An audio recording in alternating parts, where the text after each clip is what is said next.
Jungle.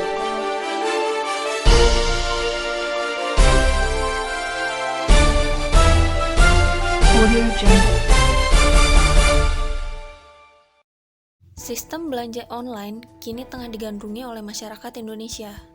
Di masa pandemi, sistem berbelanja online menjadi pilihan alternatif bagi masyarakat agar tetap bisa berbelanja tanpa harus keluar rumah. Belanja online merupakan kegiatan yang dilakukan seseorang untuk berbelanja melalui sebuah aplikasi tertentu yang nantinya barang tersebut akan diantarkan lewat jasa ekspedisi. Belakangan ini, sistem pembayaran COD menjadi populer di layanan belanja online. Salah satunya banyaknya keuntungan yang didapat oleh konsumen, di antaranya adalah dalam hal keamanan.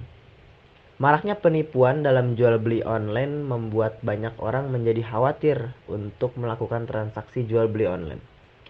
Karena itulah, sistem COD menjadi pilihan yang tepat untuk pembeli agar bisa langsung melakukan pembayaran secara tuntas saat pesanan tiba. Selain itu, sistem COD ini dinilai lebih praktis karena sangat bermanfaat bagi mereka yang belum memiliki rekening sekalipun. Namun, di balik kemudahannya, terdapat segudang problematika yang terjadi di masyarakat. Penipu kok suruh rapiin. Kan ibu kan buka. Iya, emang kalau nggak aku buka mana aku tahu gue mau ditipu. Ya tolong dirapiin dong. Ya udah, kan udah rapi. Lu nggak lihat itu lagi dirapiin? Itu packingannya masih begitu kak. Ya, Sesuai awal ya, dong. ya. Sesuai awal. Ya ini udah dibuka. Ya justru dari itu kenapa dibuka? Kita prosedur nggak boleh. Ini penipuan namanya penipuan. Oh, begitu? Bukan kasusir. Oh gitu. Iya, kamu pulang jadi ini sekarang lu bawa pulang turun jadi. Oh begitu. Oh. Bagaimana dibayar? Bukan kalau ada ikan itu. Atau kunga cari tanah kak itu. Demi Allah. Orang ngomong demi Allah. Lah dibuka. Pak, wah Jim. Siapa? Kai. Kurang usaha pak. Perlukah sistem COD ditinjau kembali? Bersama saya Muhammad Zira Firdaus akan mengungkapkan kepada Anda fenomena karut-marut sistem COD di Indonesia.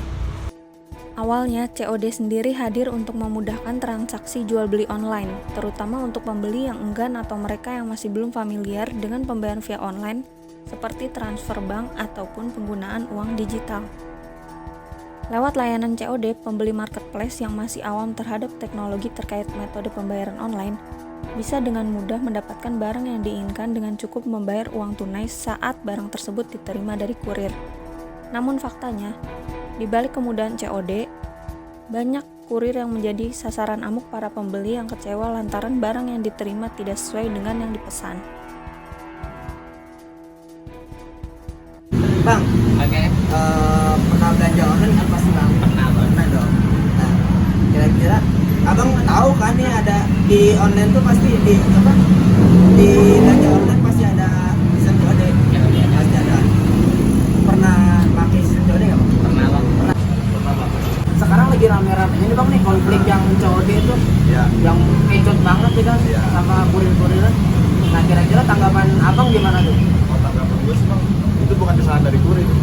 Oh bukan ya? Customer mungkin belum baca deskripsi. Pasti kan si penjual ini punya deskripsi tuh, penjelasan barang dia gimana nya.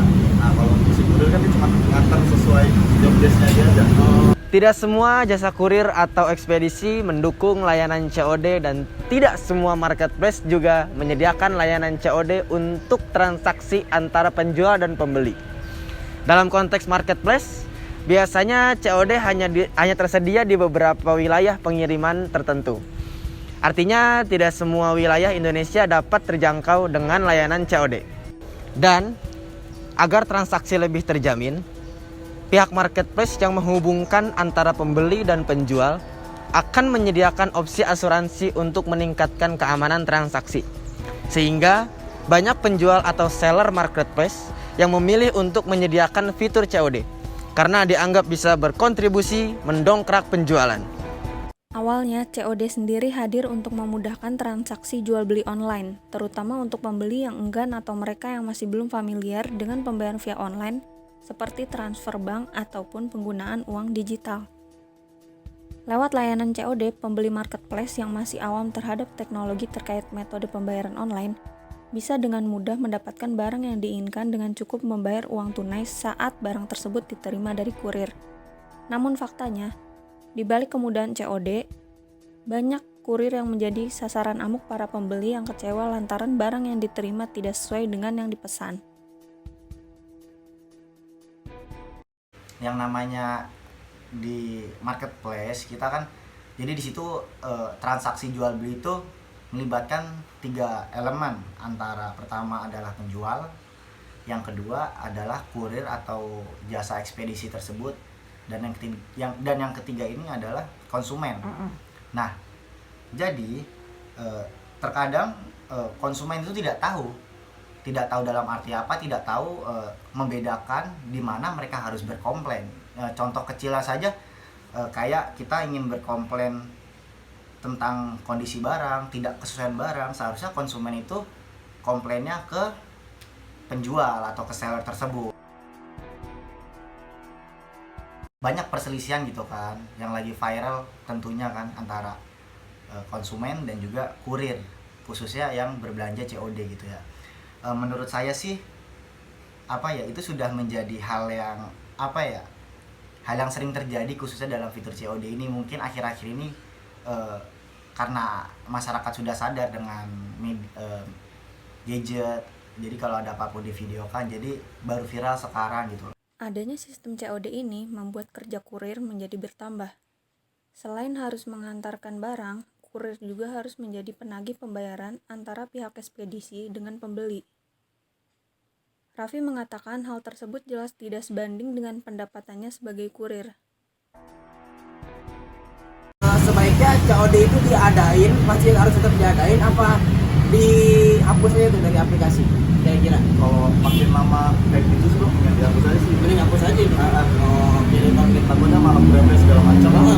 Biarin aja cuman kayak lu lebih teliti lagi sih belinya, lebih mengedukasi diri aja. Maraknya kasus viral COD baru-baru ini yang sebagian besar merugikan pihak kurir membuat publik bertanya-tanya, mengapa hal tersebut dapat terjadi? Mengapa metode pembayaran COD yang sejatinya memudahkan justru menimbulkan banyak masalah? Bahkan berdasarkan hasil survei yang dilakukan oleh detik.com, sebanyak 52 pembaca Detik yang ikut berpartisipasi, sebanyak 41 diantaranya setuju jika sistem COD dihapus. Sementara sisanya ingin dipertahankan. Tentu hal ini membuat kita kembali bertanya, apakah perlukah sistem COD ditinjau kembali? Relasinya sudah ada 3 subjek yang masing-masing ini punya perjanjian tersendiri. Ketika pembeli mendownload aplikasi, maka dia sudah terikat kontrak dengan mengelola aplikasi. Jadi ada kontrak tersendiri yang membangun relasi hukum antara mereka berdua.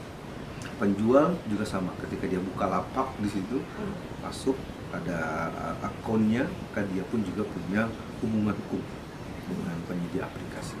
Nah, ketemunya antara penjual dan pembeli ini kan ada diperantarai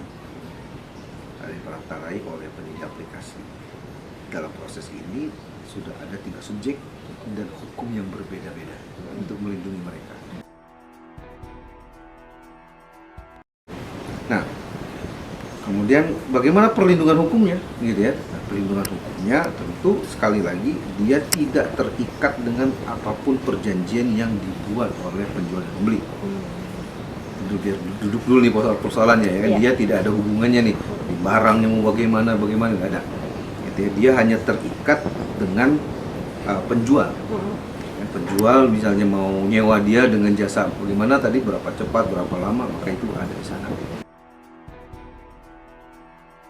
Nah, ini ya pertama adalah undang-undang tentang perdata. Di sana ada ketentuan yang mengatur tentang bagaimana proses pengiriman barang dan tanggung jawabnya, termasuk kontrak.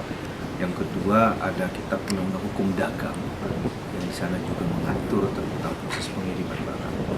Nah, di sistem hukum modern kita itu hanya ada undang-undang pos. Jadi ada undang-undang mengatur pos, tapi dalam undang-undang itu tidak secara detail itu mengatur tentang hukum kirim barang. tapi lebih kepada institusi pos sebagai lembaga yang dibentuk oleh negara dengan hak dan kewajiban, gitu salah satu tugasnya atau wewenangnya. Ada beberapa aspek yang menyebabkan hal itu dapat terjadi di Indonesia. Salah satunya adalah aspek sosiologis masyarakat. Karena pandemi, banyak orang yang kemudian mulai memaksakan diri bertransaksi secara elektronik. Padahal kita tahu, dibandingkan dengan negara lain, perkembangan elektronik di Indonesia masih belum begitu maju. Selain itu, minimnya literasi masyarakat mengenai transaksi elektronik juga ikut menambah daftar persoalan sistem COD di Indonesia. Sehingga penting sekali untuk masyarakat pahami bahwa setiap marketplace memiliki aturan yang berbeda-beda dalam penggunaan pembayaran elektronik, khususnya pembayaran COD, seperti syarat ketentuan minimal belanja, hingga kewajiban menambah biaya asuransi pengiriman. Namun yang pasti, pembeli tidak diperkenankan untuk membongkar kemasan sebelum membayar dengan uang tunai. Sementara jika barang yang dipesan lewat COD tidak sesuai atau mengalami kerusakan, pihak marketplace sudah menyediakan fitur komplain yang menghubungkan penjual dan pembeli. Jika aduan diterima, pembeli akan mendapatkan barang pengganti atau penggantian lainnya berupa pengembalian uang. Muhammad Nizar Firdaus bersama tim yang bertugas, Ciputat, Tangerang Selatan.